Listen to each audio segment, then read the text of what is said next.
Hello, everybody. It's that college football guy here. Another video. Yeah, Tennessee's punishment got handed down. It's just $8 million. It's a lot more than $8 million. And based on what's handed down, there's a lot of people thinking that this isn't fair. All of this for $60,000 in improper benefits.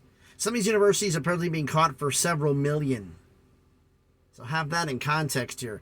Because the only reason they didn't get a postseason ban is because they cooperated. I'm going to read you the list of everything they got hit with. Some people would say it's light. You want people to cooperate and you did all of this? No one's going to cooperate with you ever again. Tennessee was disproved the point. No one's going to do it. If you're going to get nailed with this anyway, why the hell help? Let them figure it out themselves. So, one of the things happened, and one of the reasons on there is the fact that I'm going to put a link to there's reports out there, first off, that's come from other news sources about certain information. I didn't take mine from any news source. I'm putting up the actual report from the NCAA, from ncaa.org. Their actual report, their list of infractions, their list of penalties. And some people are adding on stuff that's not in this report. So I'm going off of what the NCAA says, not what anybody in the media says. So the big thing was they said that because of exemplary cooperation of their seizing of phones and keeping text messages and everything else, a lot of people got nailed here. The major thing for the major penalties is as Tennessee was found guilty of failure to monitor, which is a major violation. Like I said, I'm not going to go through all the infractions, everything else. So, I'm only going to go through what one person in here is going to be. That's Coach Pruitt, what his. There's a lot of other people who got their violations. They got labeled as, and there's other stories about it. You can listen to who it is. I'm just going to go through what was actually listed here, and actually with the information here, and actually back it up.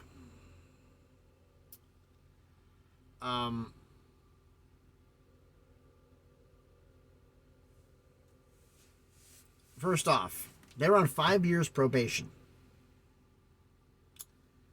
which means I wrote down here on the bottom that every year they're going to have a mandatory compliance seminar to determine if they're in compliance with all the penalties, and including the minimals that have to be done every year, which I'm going to get into. First off, they got hit with it's a 5 years of production. There's a lot of things they said here, like a reduction of scholarships by, this is all from the NCAA report, 28 scholarships over the period of the probation. So I'm not saying period of probation, I'm going to say over 5 years, because that's what it is. It's 5 years probation, so 28 scholarship reductions over 5 years.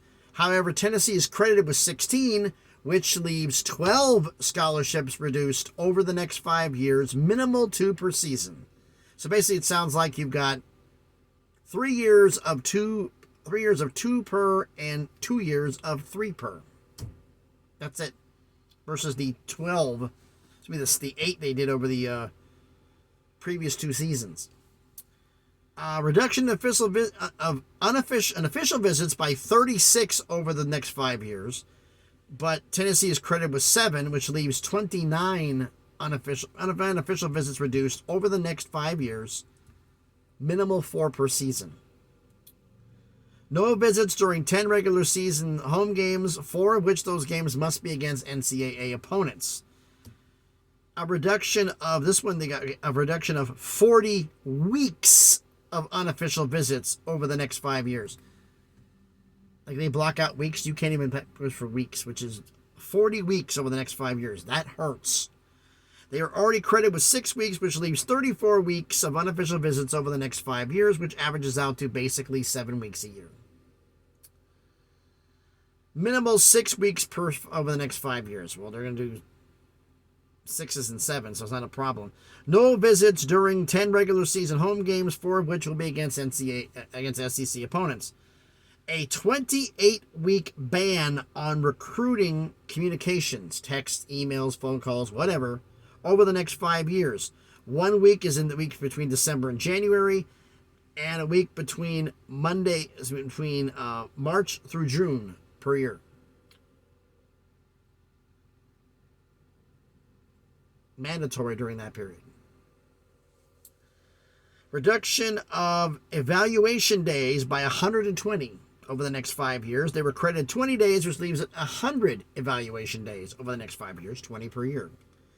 Jerry Pruitt received a 6-year show cause.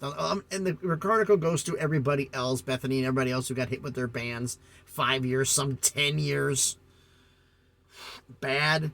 He got hit with a 6-year show cause, which means basically this. If he gets hired by anybody, the first year is a 100% suspension, which means he's suspended the entire year, the first year of his contract. The first year, he gets suspended for the entire season. Then after that, he's under scrutiny for every single thing he does, or the remainder of it, or it's 6 years. They did not list the fact if Pruitt has been credited, or any of the other previous individuals have been credited the time from the time they were let go until now. If any of that time is going to be credited on this. None of that has been listed. Hopefully that would come through later.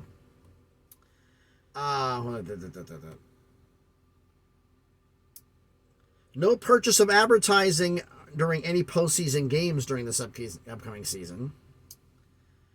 The financial penalties.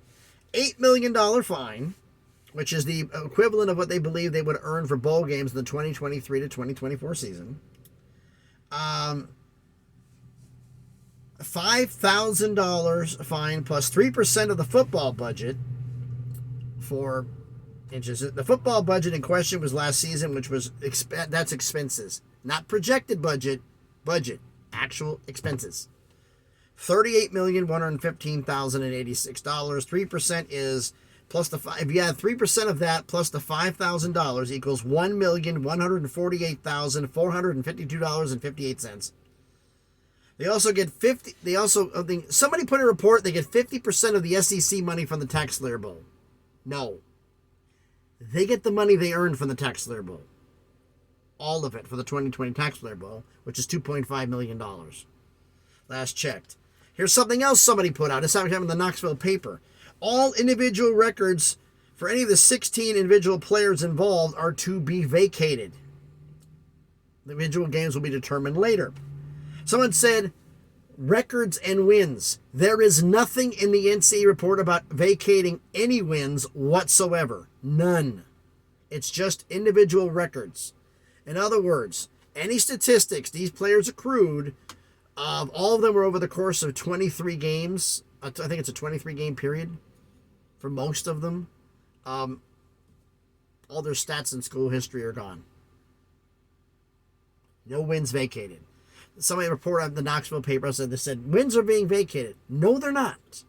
The NCAA.org, and I'm going to give the link in the article. I'm going to put the link up. I've already tweeted it on my Twitter, which is at that college football guy, which is really hard to figure out. I've already tweeted the actual article out, and I'm going to be pinning it in the comments. Actually, in the comments, I'll pin it. I'll put it in the description. I'll put in the description and the comments, just in case you don't want to do it. That way, either or you get it. But however I get the dang thing in there.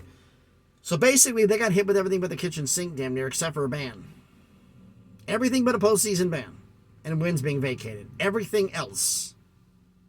And this is in compliance.